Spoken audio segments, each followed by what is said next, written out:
कहते हैं कि पहले देश की सेवा की, उसके बाद अपने क्षेत्र की सेवा करेंगे। मेरा नाम देव है। लगातार मैं आपको वार्ड संख्या 34 जिला रामपुर तहसील मिलक के तमाम प्रत्याशियों से मिलवाता रहा हूं। वो किसी पार्टी से हो सकते हैं, किसी राजनीतिक दल से हो सकते हैं, वो निर्दलीय भी चुनाव के मैदान में हो सकते हैं, लेकिन जब एक सरहद पर सेवा करने वाला बेटा जनता की सेवा की चाहत रखे तो चीजें खास हो जाती हैं। उसी क्रम में मैं इस वक्त पहुंचा हूं। हमारे साथ सरहद पर सेवा करने के बाद वार्ड संख्या 34 से जिला पंचायत के प्रत्याशी के बतौर एक फौजी मैदान में हैं। उनसे जानते हैं उनके राजनीतिक सफर के बारे में और जानना चाहते हैं कि आखिरकार वार्ड संख्या 34 के चुनावी मैदान में क्यों हैं। बहुत बहुत स्वागत और सम्मान है आपका। जी थैंक यू सर। क्या नाम है आपका? मोहनलाल गंगवार फौजी साहब। मोहनलाल जी, आदर के साथ हम आपका सम्मान और सत्कार करते हैं क्योंकि आपने देश की सेवा की है। जी। राजनीतिक पद या फिर राजनीतिक वजूद एक अलग विषय है। आपने जनता के लिए अब सेवा का द्वार खोला है। वार्ड संख्या 34 को आपने क्यों चुना? पहली बात तो मैं ये वार्ड नंबर 34 में हमेशा दुख और सुख में शामिल होता हूँ। मैंने इसमें तैयारी भी की है जी। और फौजियों का उद्देश्य अलग ही रहता है एक सिविल आदमी से। उनका काम करने का तरीका, पब्लिक के साथ व्यवहार, हमेशा मदद की भावना रहती है जी। और हमेशा मैंने पब्लिक में जात पात नहीं देखा है, हमारी फौज में चलता भी नहीं जी। और हम ईद भी मिलते हैं एक दूसरे के गले, मतलब होली भी, सबका विकास, बस सबका साथ सबका विकास जी। और जो गवर्नमेंट की स्कीमें आती हैं तो जनता तक पहुंचती नहीं है या उनको पता नहीं चलता है जी।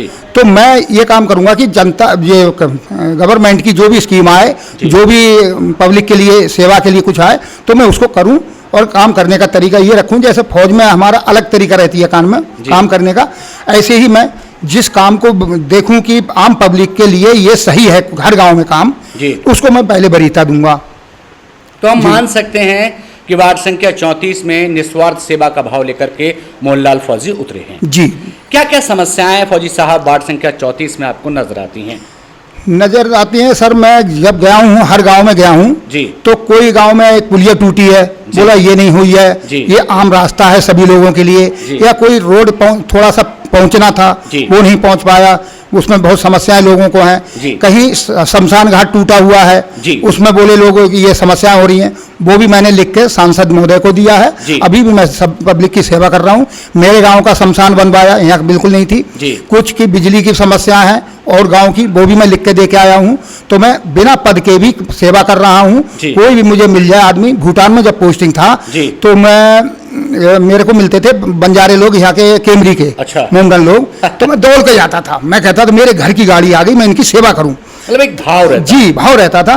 तो उन्होंने साहब मुझे जब मैं पेंशन आया तो मेरा स्वागत किया, फूल मालाओं से स्वागत किया और अभी भी मुझे शादियों में इनवाइट करते हैं वो लोग, आदर सत्कार जी। और मैं जाता हूँ विद फैमिली के लोग मिलाते हैं। वार्ड संख्या 34 में फौजी साहब जनता ने अगर आपको चुन लिया जी, आप यहाँ से बतौर जिला पंचायत जीत करके आते हैं जी, तो क्या कुछ करने का अरमान है? बस गांव सब मैं विकास करूंगा, क्षेत्र का विकास करूंगा, बच्चों की पढ़ाई लिखाई, उसका स्वास्थ्य की भी व्यवस्था करूंगा जी। और जहां नाली वगैरह जो कोशिश जो समझ रहा हूं कि ये बनने लायक है जी, उसको भी ध्यान में रखूंगा और काम कराऊंगा। शिक्षा की व्यवस्था है और पानी की व्यवस्था, नालियों की। तो हम मान सकते हैं कि जो विकास के अधूरे कार्य हैं उनको पूरा किया जाए जी सर। वार्ड संख्या 34 के लोगों से एक देश के उस जावाज का क्या कहना है जिसने देश की सेवा की है? वार्ड संख्या 34 के लोगों से आप क्या कहना चाहते हैं? सभी लोगों से मैं विनती ये करता हूं कि आप कोई अच्छा कैंडिडेट चुने जी, जो कि आपके साथ खड़ा हो, आप उस पर विश्वास करें। अभी हमारे डीएम साहब हैं जी, वो सेना हमारे जवानों का सभी का हमारा मीटिंग लेते हैं महीने में एक बार जी। तो उनके दिल में हमेशा एक अलग जज्बा ये कहते हैं, मैं सैनिक का नाम सुन के ही मैं ऐसा दिल में आता है कि मैं क्या करूं इस सैनिकों के लिए। तो हम मान सकते हैं वार्ड संख्या 34 को उसका हक दिलाने का काम करेंगे जी, बिल्कुल साहब।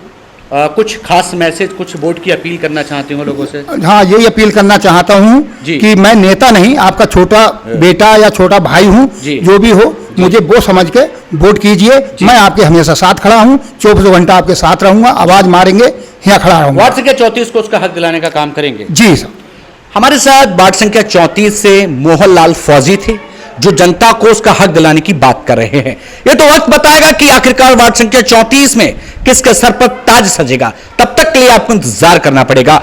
शख्सियत के इस क्रम में आप हमारे साथ बने रहिएगा। यदि आप भी शख्सियत के इस क्रम में अपनी बात रखना चाहते हैं तो हमारे साथ जुड़िएगा, हमारी टीम पहुंचेगी आपके पास। तब तक के लिए कैमरा पर्सन अरुण के साथ नमस्कार।